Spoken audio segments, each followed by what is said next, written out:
What's up, Tasty fans? It's John, and of course, like always, I'm back with another review for you.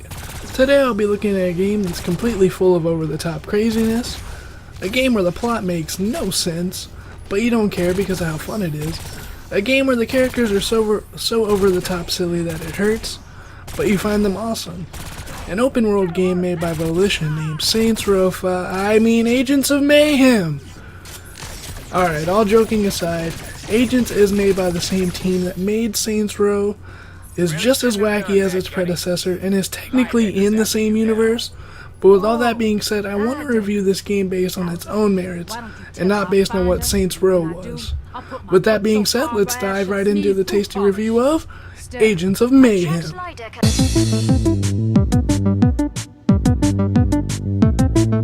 First things first, let's talk about the game's visuals. Agents of Mayhem's visuals are in a cartoony style, which is fine.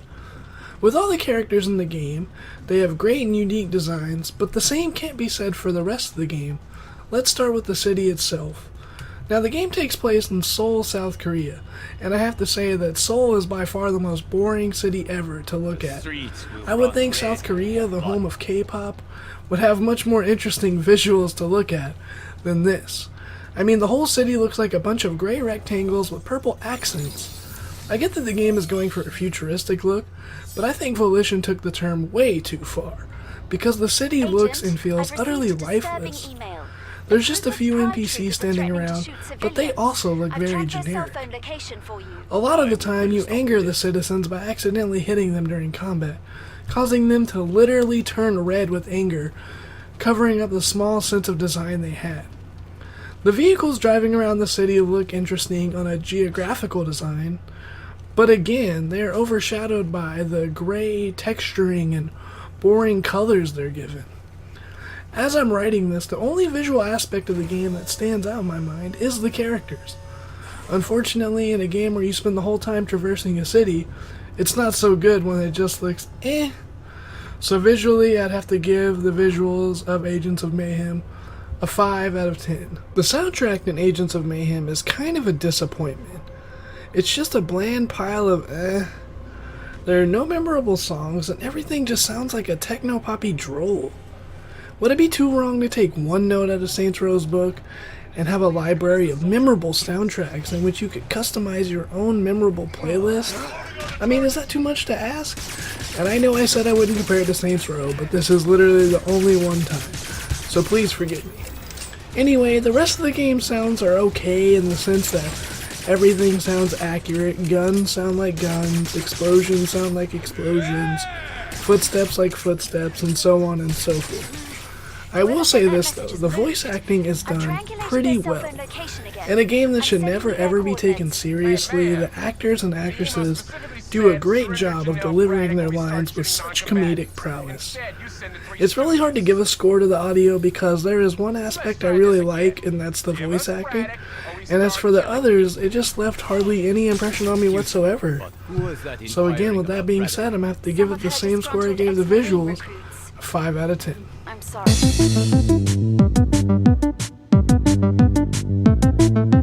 The plot in Agents of Mayhem is as wacky as they come.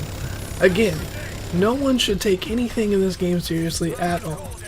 If you put all seriousness aside and let the suspension of disbelief take you in and succumb to the silliness, you're gonna have fun. Now, the story goes the Agents of Mayhem are trying to take down Legion and their evil leader, Dr. Babylon. That's it. That's all there really is to know about the story. I mean, you get a little backstory on each agent and all of Legion's lieutenants, and again, that's it. Now, of the few agents and villains, some do have interesting backstories that I really do wish the game did explore more and focus on there, maybe telling the stories of each individual through their missions in Agents, but that's not how it works. It basically is just, you all get together, you all have different reasons why you joined Mayhem, and you're trying to take down, Legion and defeat Dr. Babylon. I wish there was more to say about the story, but that's really it.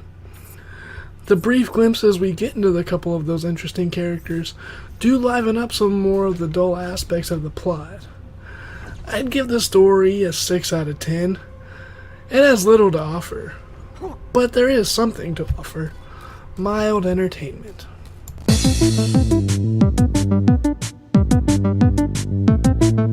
The gameplay in Agents of Mayhem is without a doubt the absolute best aspect of the game. You get to play as 12 different agents, each with their own unique weapons and abilities. While I do favor some of the agents over others, I have to be honest when I say that all 12 agents are useful and fun to use, so don't feel like you can't use them. You can have a squad of 3 at a time.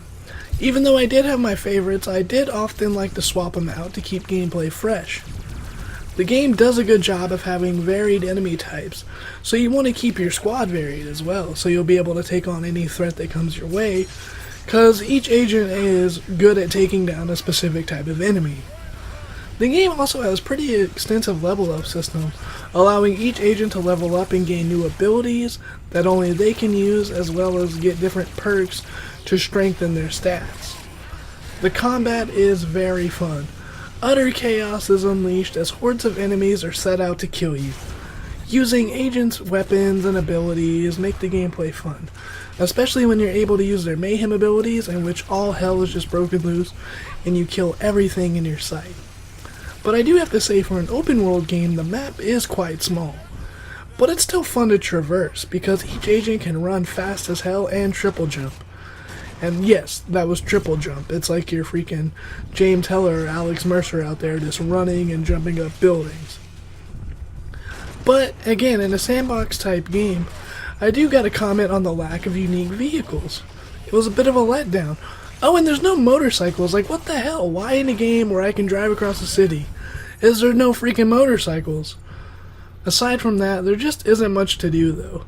There is a few different types of side missions, like races and stuff, but those aren't really that much fun, and they suffer from the infamous second syndrome of just being super short and, again, not much fun.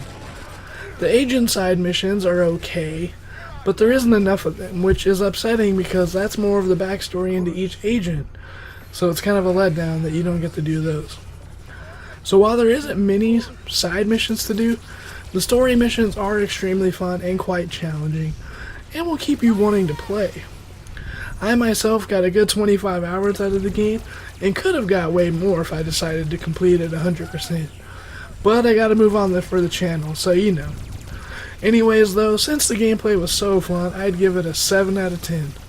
Not a lot to do, but damn, it's fun as hell to play.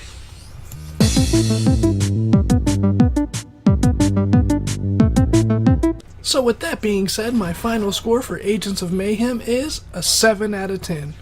It's not overly spectacular, and leaves much to be desired, but damn is it fun to play. And that will always be the most important aspect of any video game. Everyone, thank you so much for watching. I hope you liked the video. If you did, please make sure to hit that thumbs up and maybe even subscribe to Tasty Squad Gaming. Also, be sure to follow us on Facebook, Twitter, and Instagram to stay up to date on all things Tasty Squad related. I'm John. It's been good to bring another review to you, and as always, stay tasty.